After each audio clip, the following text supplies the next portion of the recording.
69,000 शिक्षक भर्ती का मामला हाईकोर्ट के आदेश के बाद भी फिलहाल इसका जो विवाद है वो थमता हुआ दिखाई नहीं दे रहा है। क्या आप अभी भी माता पिता बनने का सपना देख रहे हैं? अपोलो फर्टिलिटी के साथ अपने माता पिता बनने का सपना पूरा करें। मुफ्त परामर्श के लिए 9953975611 पर कॉल करें। एक तरफ जहां ओबीसी और एससी वर्ग के अभ्यर्थी पिछले 3 दिनों से सीआरटी पर धरना प्रदर्शन दे रहे थे, वहीं आज दूसरी तरफ जो सवर्ण वर्ग के जो अभ्यर्थी हैं वो भी यहां पर अपना धरना प्रदर्शन देना शुरू कर चुके हैं। उनका कहना है कि जो ये लिस्ट है उस लिस्ट में किसी भी तरीके की कोई छेड़छाड़ न की जाए। इनके हाथों में जो तख्तियां हैं वो भी आप देख सकते हैं, हमें भी होता है दर्द, सामान्य भी है एक वर्ग। इसके अलावा एक तख्ती पर सीएम योगी आदित्यनाथ की फ़ोटो के साथ साथ पीछे जो चीज़ें लिखी हैं उसमें लिखा है, आप ही हमारे नियोक्ता, आप ही हमारे संरक्षक, हम सब के पालनहार आदरणीय मुख्यमंत्री योगी आदित्यनाथ। और इसके अलावा पीड़ित कौन, 69,000 भर्ती में अनारक्षित सीटें 34,589 और इसके अलावा सामान्य जो नियुक्ति है वो 20,300 समथिंग। इसके अलावा अन्य पिछड़ा वर्ग जो है वो 13,007 हैं, अनुसूचित जो वर्ग है वो 1753 है और जो जनजाति हैं उनका जो सीटें हैं वो 24 हैं। तो इस तरीके से अलग अलग जो डेटा है वो कहीं ना कहीं जो लोग हैं वो यहाँ पर अपना प्रदर्शन कर रहे हैं। ये बताइए, जो ये लड़ाई है पिछले 5 सालों से जो चली आ रही है, आप लोग नियुक्त हो चुके, ऐसा क्या डर है कि फिर यहाँ आके प्रदर्शन करना पड़ रहा है? सर, प्रिपरेशन या प्रदर्शन इस वजह से करना पड़ रहा है क्योंकि अचानक से अभी कुछ दिन पहले माननीय डिवीजन बेंच का एक आदेश आया है। जिस आदेश के खिलाफ आया है वो आदेश सिंगल बेंच का हम लोगों के पक्ष में था कि जो लिस्ट है वो पूरी तरह सही है, ये जो 6800 की नई नियुक्तियां हैं इसको रद्द किया जाए। लेकिन डिवीजन बेंच ने इस आदेश को पलट दिया और उन्होंने कहा इस लिस्ट को रिवाइज करिए, इस लिस्ट में गलती है। जबकि उस लिस्ट के सही होने का प्रमाण पत्र लगातार माननीय योगी आदित्यनाथ हमारे मुख्यमंत्री जी और उनके सभी अधिकारी 4 वर्षों से देते आ रहे हैं। विधानसभा on record, court on record, supreme court on record, हर जगह ये आंकड़ा आपको दिखाया गया है जहां पर इतने अभ्यर्थी इस वर्ग से सम्मिलित किए गए हैं। फिर किस आधार पर आरक्षण घोटाले की बात की गई है? मेन चीज आरक्षण घोटाले का जो तर्क दिया जा रहा है वो ये दिया जा रहा है कि जिन अभ्यर्थियों का चयन आरक्षित कोटे से एटीआरई में क्वालिफाई हुआ है, यानी कि 90 से 96 के बीच में, यानी वो 97 या 97 से प्लस नहीं पाए हैं, वो अभी चाहते हैं चूंकि एटीआरई का गुणांक और मेरिट उनका हाई स्कूल इंटर बेस और उसका गुणांक जोड़ करके जनरल के गुणांक से ऊपर हो रहा है, इस आधार पर वो मांग कर रहे हैं कि उनको भी ओवरलैप कराया जाए। जबकि ऐसा नहीं किया जा सकता। इसके पक्ष में माननीय सुप्रीम कोर्ट के सैकड़ों ऑर्डर हैं कि यदि किसी चयन प्रक्रिया के किसी चरण में आपने आरक्षण का लाभ लिया है तो फिर एक बार आरक्षण का लाभ लिया है तो अंतिम तक आप उसी श्रेणी में रहेंगे। आपको लगता है जो डबल बेंच का ऑर्डर है ये सही नहीं है? सर, जहाँ तक मुझे लगता है सर सही नहीं है, क्योंकि सर मेरा एक क्वेश्चन है सरकार से कि जब आप सर मुख्य परीक्षा का नंबर आप फाइनल मेरिट लिस्ट में जोड़ रहे हैं तो किस बेस पे आप ये कह रहे हैं ये पात्रता परीक्षा है? सर, पात्रता परीक्षा वो होती है जिसका नंबर मुख्य परीक्षा का नंबर आपका फाइनल गुणांक में जुड़ता नहीं है। जैसे कि टेट है आपका, सुपर टेट है, इसमें 90 और 82 का एक रेशियो रखा जाता है कि 82 नंबर ओबीसी, 90 नंबर जनरल। लेकिन सर ये जो मुख्य परीक्षा हमारी है इसका 60% नंबर फाइनल मेरिट लिस्ट में ऐड हो रहा है। इससे बहुत सारे समान वर्ग के विद्यार्थियों का हित जा रहा है।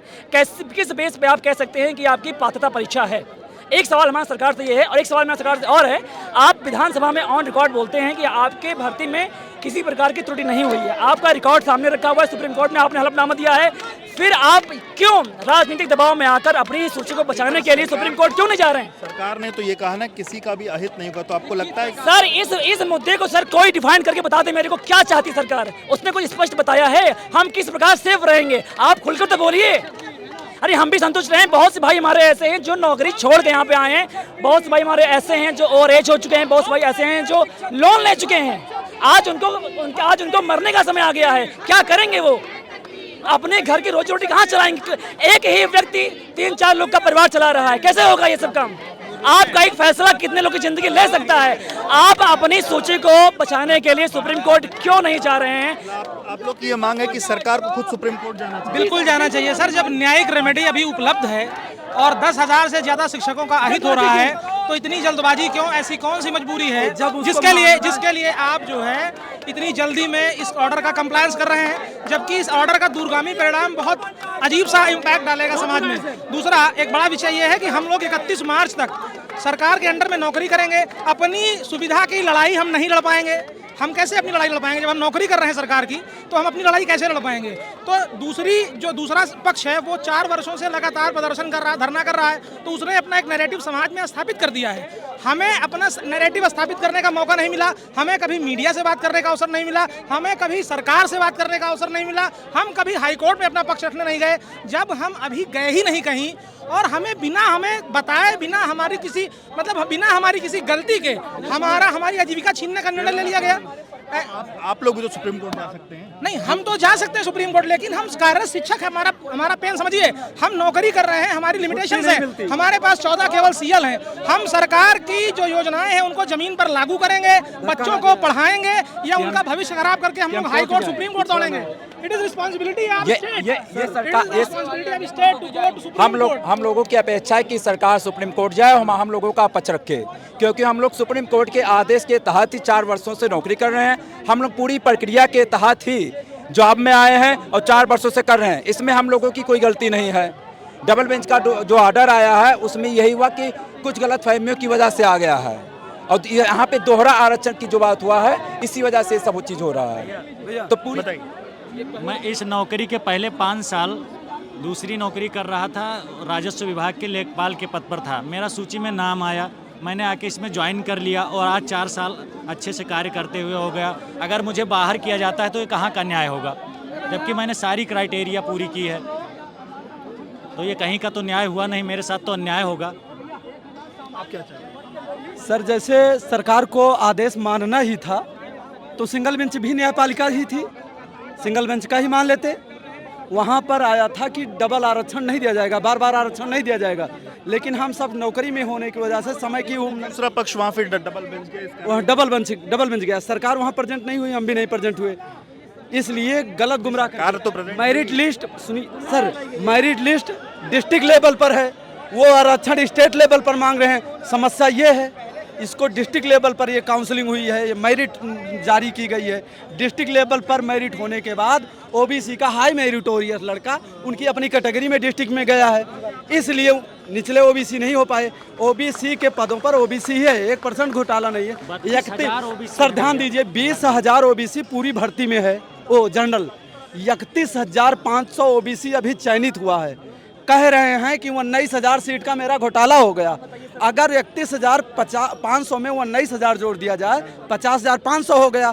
और कह रहे हैं कि 4% एससी का घोटाला हुआ, 5,000 यानी 4,000 सीट उनकी और 16,000 वो सेलेक्ट हुए हैं, तो 4,000 और जोड़ दो, 20,000 एससी सेलेक्ट हो जाएगा। 50,000 और 500 प्लस 20,000 हो गया 70,500, यानी सारे जर्नल को निकाल के बाहर कर दें और 1,500 पद और बढ़ाएं, तब इनका आरक्षण पूरा होगा। ये सीधा न्याय हुआ है। सर, कुल मिलाकर के जब न्यायिक व्यवस्था अभी उपलब्ध है तो सरकार को किस बात का इतना अर्जेंसी है कि वो तुरंत जाकर के इसका कंप्लायंस कर रहे हैं।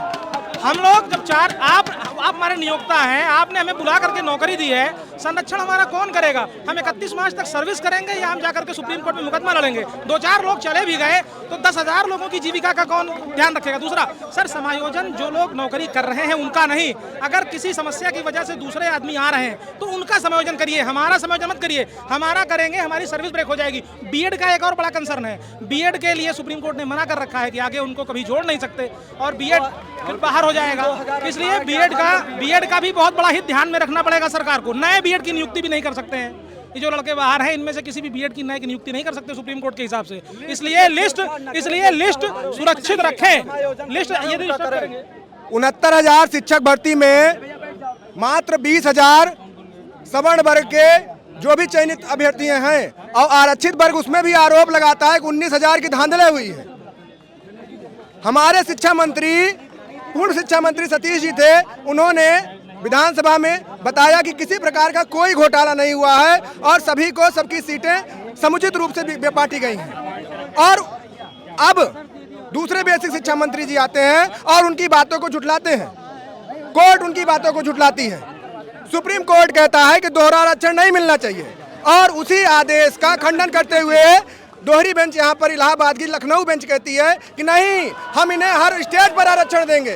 तो इस सुप्रीम कोर्ट ने कहा, लोग क्या सुप्रीम कोर्ट जाएंगे? हम लोग सुप्रीम कोर्ट बिल्कुल जाएंगे और सरकार को साथ के लेकर जाएंगे, इसीलिए हम यहाँ खड़े हैं। सुप्रीम कोर्ट तक हम लोग जाएंगे। हम सुप्रीम कोर्ट जाएंगे, सुप्रीम कोर्ट ही हमें न्याय दिला सकता है। और अगर इसी तरह से आरक्षित वर्ग को ही लाभ देना था तो हमें बता दिया जाए कि आप फॉर्म मत भरिए, केवल ये आरक्षित वर्गों की ही वैकेंसी है और कोई आवेदन नहीं करेगा, और हम लोग बीटीसी, बीएड या किसी प्रकार तैयारी करना बंद कर दे। फिर केवल आज सामान्य वर्ग का होना ही, ऐसा हम लोगों को फील हो रहा है कि बहुत बड़ी गलती समाज में हम लोग ने कर दिया है। सामान्य वर्ग का होना ही पाप हो गया है। सर, हम लोग के सुप्रीम कोर्ट जाने से पहले सरकार को जाना चाहिए था, क्योंकि सरकार इसका पक्ष ले चुकी है। गोरखपुर में रैली बोल चुके हैं, जो हमारे मुख्यमंत्री योगी आदित्यनाथ जी विधानसभा में बोल चुके हैं ऑन रिकॉर्ड। हमारे जाने से पहले उनको सुप्रीम कोर्ट में जाना चाहिए था अपनी सूची के बचाव के लिए। जब आपकी सूची सही है तो फिर आप इसका बचाव क्यों नहीं कर रहे हैं? मतलब साफ साफ है, क्योंकि आप राजनीतिक दबाव में आ चुके हैं। आपको भी लगता है राजनीतिक दबाव में? बिल्कुल राजनीतिक दबाव में किया गया है, क्योंकि जो कोई भी जब किसी भी पॉलिसी पे बात होती है और जब हम एक उच्चतम योग्यता की बात करते हैं तो उसको ये क्यों मान लिया जाता है कि एक विशेष समाज के विरोध में हो गई है, जबकि आज आरक्षण के दायरे में सारा समाज आ चुका है। ईडब्ल्यूएस आरक्षण मिल रहा है, वो हाई कास्ट को मिलता है। अगर मैं तो ये भी कहता हूँ कि हाई कास्ट के किसी कैंडिडेट को किसी भी प्रकार की छूट मिल जाती है तो उसके साथ ही वही व्यवहार सुलूक होना चाहिए जो नहीं लोगों के साथ हो रहा है। दूसरी चीज़, आज यहाँ आने का कारण ये है, हम लोग सुप्रीम कोर्ट सीधा जा भी सकते हैं, ऐसा हमारा अधिकार है, लेकिन चूंकि नियोक्ता ने हमको नियुक्ति दी है, एक प्रोमिसेबल ज्वाइनिंग दी थी, अब ये बीच में से हो रहा है, तो पहला अधिकार नियोक्ता का है। और यहाँ आने का पहला कारण एक ये भी था कि उस दिन हम जब डीजी मैम से मिले थे तो उन्होंने बोला था कि इस ऑर्डर के बचाव में हम लोग कैबिनेट डालेंगे। तो मेरा मानना यह है कि जब कैबिनेट डाल देंगे तो फिर हमारा पक्ष रह कहाँ जाएगा? सरकार एक थर्ड पार्टी के थ्रू, मतलब एक उसके तरह की हमारी बात रख ही नहीं पाएगी। तो सर, कहने का मेरा मतलब यह है कि इस लड़ाई को योग्यता और अयोग्यता की लड़ाई माना जाए, किसी जात अगड़ा बछड़ा की लड़ाई न मानी जाए। अगर ये ऑर्डर हो जाता हम लोगों की तरफ से, इसमें केवल योग्यता की जीत होती। ईडब्ल्यूएस में कोई एज की छूट लेता, ईडब्ल्यूएस में कोई अंक की छूट लेता, वो भी वहीं रहता अपने ईडब्ल्यूएस में। केवल योग्यता की जीत थी और यहाँ पे पता नहीं क्या नैरेटिव बना रखा है कि योग्यता की जीत को किसी। सर ये बताइए, जो हमारी सूची है, अगर उसमें घोटाले की बात करते हैं, कहते हैं 19,000 का आरक्षण घोटाला हो गया। ठीक, आप ये देख लीजिए, सामान्य की नियुक्ति केवल 20,310 हुई है। ये आंकड़ा कोर्ट सारे हम लोग चार बार जीते हैं, 2 बार सुप्रीम कोर्ट, 2 बार डबल बेंच, सब जगह लड़के 4 साल से नौकरी कर रहे हैं साहब, 4 साल से बच्चों को निपुण कर रहे हैं। विद्यालय की स्थितियाँ आप देख सकते हैं, ये 69,000 शिक्षकों के पहुँचने के बाद में स्थितियाँ क्या हुई। और केवल सरकार की लचर व्यवस्था के कारण आज हम विद्यालय को छोड़ के निपुण करने के बजाय यहाँ बैठे हुए हैं। और ये नहीं साहब, अगर हमें समायोजित, हम 4 साल से नौकरी कर रहे हैं, 117 नंबर पाए हैं, ठीक है, 3 पात्रताएं परीक्षा पास करके, और कहीं आरक्षण नहीं था, ये बाकी सब डबल आरक्षण के साथ हर जगह पहुंचे, ठीक है। उसके बाद में हमको कहा जा रहा है कि हम आपको बाहर कर देंगे, ठीक है, आपको समायोजित करेंगे। भाई हमें क्यों समायोजित करेंगे? हमें समायोजन नहीं चाहिए, हमें हमारा हक चाहिए। हम योग्यता के आधार पे हो गए हैं साहब। जानते हैं समाज में इतनी लोग इतने तरीके ताने कहते हैं, सब वो तकलीफें होती है सर, तकलीफ वो है हमें नहीं। लोग जो पान की ढाबलियों जिनका कोई कैडर भी नहीं है, वो हमसे कहते हैं कि ये लोग अवैध रूप से हल गए, मतलब भर्ती में आ गए सर। 20-20 लाख लोन लिए, रात दिन ये सोचे कि जाके विद्यालय निपुण करें, कि दौड़ सुप्रीम कोर्ट जाएं। कोई एक नेता, कोई एक आला कमान अधिकारी कोई कुछ कह ही नहीं रहा है कि आप 4 साल से नौकरी करें। आज आप लोग यहाँ आ गए हैं, अपना संघर्ष शुरू कर दिया। क्या, चूंकि आप विद्यालय छोड़ करके आए, यहाँ संघर्ष कब तक जारी रखने का आपका मन, आप क्या चाहते हैं? जब तक माननीय मुख्यमंत्री जी मुलाकात नहीं करते, कोई लिखित आश्वासन नहीं देते, अगर ऐसा हुआ और अगर जियो जारी होता है सर, हमारे साथ अन्याय होगा, तो या तो सम्मान रहेगा या जान रहेगी, 2 में से। मैं यही प्रण लेता हूँ, मैं यही हाथ धा कर लूँगा सर, क्योंकि हमारे पास और कोई चारा नहीं सर। दूसरी नौकरी छोड़ के आया, ओवर एज हो चुका हूँ, कहाँ जाऊँगा सर? बल्कि हम ऐसा नहीं, हम परीक्षा पास करके आए, कहीं बैक डोर से एंट्री नहीं है कि पैसा देख कर ये करके आए सर। हम लोग को दर्द है, कोई सुनने तैयार नहीं है। यहाँ खुशी से नहीं बैठे सर। मैं शुगर बीपी पेशेंट हूँ, सुबह से खाया नहीं हूँ सर, पसीना हो रहा, चक्कर आ रहा, लेकिन यहाँ से नहीं जाना सर, चाहे जान चली जाएगी। जब तक हम लोगों को, हम ही नहीं, हमारे ओबीसी, SC ST सभी तो इस सूची में हैं। हम किसी की बात नहीं कर रहे हैं, पूरी सूची की बात कर रहे हैं कि हमारी सूची सुरक्षित करिए। आप 6800 को करिए, आप 1 लाख को करिए, हमें कोई परहेज नहीं है, सबको करिए। आपने जो रिजल्ट निकाला उस समय, उस हिसाब से ये सारी चीजें आप प्रक्रियावन किए हैं। और इसके बाद इसको आपने विधानसभा में भी कहा, सारे आपके मंत्री ने भी कहा, सारे लोगों ने कहा, लेकिन आज इसी चीज़ को झुठलाकर आप किस चीज़ का प्रेशर है, किस चीज़ का दबाव इतना ज़्यादा है कि सारे लोग जनरल लोगों को आप बाहर कर रहे हैं और सारे जनरल बाहर हो रहे हैं, नहीं हो रहे हैं, लेकिन आप पूरी लिस्ट रिवाइज कर रहे हैं। हम इस किसी को रहने से नहीं मना कर रहे हैं। देखिए, जो लिस्ट रिवाइज करने की जो बात सरकार ने कही, आज जो कोर्ट का आदेश आया है उसके कहीं न कहीं पक्ष में ये जो समान वर्ग के जो अभ्यर्थी हैं वो उसके पक्ष में नहीं है। उनका कहना है कि ये इस पूरी भर्ती में मात्र करीब 20,000 ही ऐसे अभ्यर्थी हैं जो सामान्य वर्ग के हैं, और अगर 19,000 के घोटाले की बात कही जा रही है तो फिर सामान्य वर्ग का अभ्यर्थी कहाँ जाएगा। उनका ये बड़ी उनकी पीड़ा है, और उनका ये भी कहना है कि अगर उनकी बात या उनको जो है मुख्यमंत्री की तरफ से कोई आश्वासन नहीं मिलता है तो वो इसी तरीके से अपना जो प्रदर्शन है वो जारी रखेंगे।